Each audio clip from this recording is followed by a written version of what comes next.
ఆడది మమ్మల్ని మా కుటుంబాన్ని ఒక రేంజ్లో సర్వనాశనం చేసేసింది. ఆ లేడీకి మీ పనమ్మాయికి ఎక్కడో దగ్గర పోలికలు ఉన్నాయి. ఇంతకీ ఎవరి సిస్టర్ అమ్మాయి? మీరు అనుకుంటున్నట్టు తను మా ఇంట్లో పనిపిల్ల కాదు. ఒకప్పటి ఈ ఇంటి కోడలి పిల్ల. మా ఆయనకి మాజీ భార్య. ఆదిత్యని నా వాణ్ణి చేసుకోవాలని, ఆదిత్యని పెళ్లి చేసుకోవాలని చాలా ఆశపడ్డాను. ఆది కోసం చాలా ఆరాటపడ్డాను. కానీ ఇది నా అదృష్టాన్ని గద్దలా తన్నుకుపోయింది. ఆదిత్యని కట్టేసుకుంది. కానీ లక్కీగా అది మొన్న ఈ మధ్య 2 నెలలు కనబడకుండా పోయింది. ఇదే కరెక్ట్ టైం అనుకున్నాను. అది ఎవరితోనో లేచిపోయిందని ఆదిత్యని నమ్మించాను. దాని మీద అసహ్యం కలిగేలా, నా మీద ప్రేమ కలిగేలా నటించాను.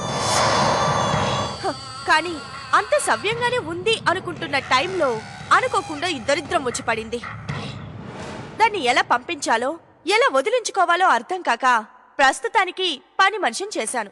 2 నెలలు ఇక్కడ లేదు. కరెక్ట్గా అదే టైంలో అక్కడ అరుంధతిలా వచ్చింది. ఇప్పుడు అక్కడ లేదు, కానీ ఇక్కడ ఉంది. అంటే డౌట్ లేదు, అరుంధతి. నేనింత హ్యాపీగా ఉండడానికి కారణం ఏంటో తెలుసా?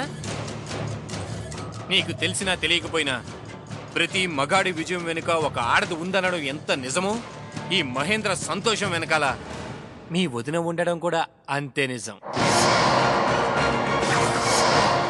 ఓ పక్క నేను చేసిన అప్పులు తీర్చలేక నానా అవస్థలు పడుతూ ఉంటే నన్ను ఆదుకున్న ఆపద్బాంధువు మీ వదిన. డడాంగ్! అన్నాదమ్ములే వడ్డీ కూడా డబ్బులు ఇచ్చుకోలేని ఈ రోజుల్లో నేను అసలు అడగకుండానే సరైన సమయానికి నన్ను ఆదుకున్న ధనలక్ష్మి మీ వదిన.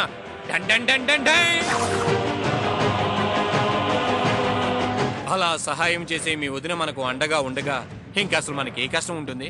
అసలు ఏ కష్టం వస్తుంది చెప్పు? అందుకే మిగిలిన నా శేష జీవితాన్ని నాకు ఇష్టం వచ్చినట్లు, నాకు నచ్చినట్లుగా గడిపేయాలనుకుంటున్నాను ప్రియా.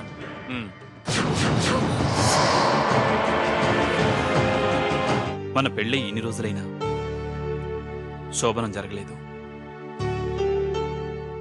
ప్రతిసారి ఏదో ఒక అవాంతరం, ఆటంకం కలుగుతూనే ఉన్నాయి. ఇదంతా ఎవరో కావాలని అడ్డుపడ్డట్టే జరుగుతోంది. ప్రస్తుతానికి మనకు ఎలాంటి అవాంతరాలు లేవు కాబట్టి మన 3 రాత్రులు ఇంట్లో కాకుండా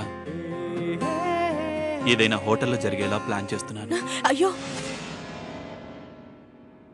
ఏమైంది?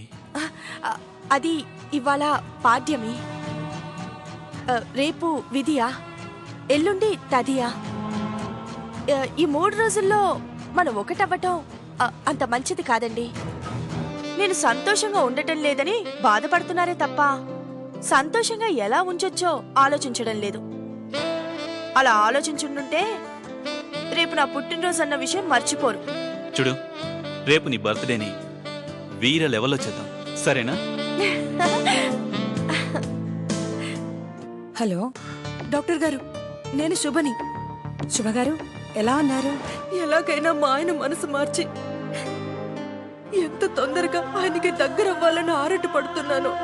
అంతకంటే త్వరగా ఇక్కడి పరిస్థితులు నన్ను ఆయనకి దూరం చేసేలా ఉన్నాయి. ఏమైంది శుభగారు? అవును డాక్టర్, రామనాథ సురేంద్రలు మా ఇంటికి వచ్చారు. మా ఆయనతో ఏదో మాట్లాడారు. వాళ్ళకి మీ ఆయన ఎలా తెలుసు? నాకు అదే అర్థం కావడం లేదు డాక్టర్ గారు. వాళ్ళు నన్ను చూశారు, గుర్తుపట్టారు. మా ఆయనతో ఏం చెప్తారో, ఆ తరువాత ఏం జరుగుతుందోనని భయంగా ఉంది. మీరేం వరి అవ్వకండి, నేను చూసుకుంటానని. నువ్వు అనవసరంగా భయపడ్డ మానేసి ధైర్యంగా ఉండు. ఉంటాను. నా అనుమానం నిజమేనన్నమాట. ఈ నీ దగ్గరుందా? ఇద్దరూ కలిసి ఏమి నాటకం ఆడారు, ఏం నమ్మించారు? ఇప్పటిదాకా కథ నువ్వు నడిపించావు, ఇక మీదట నేను నడిపిస్తాను.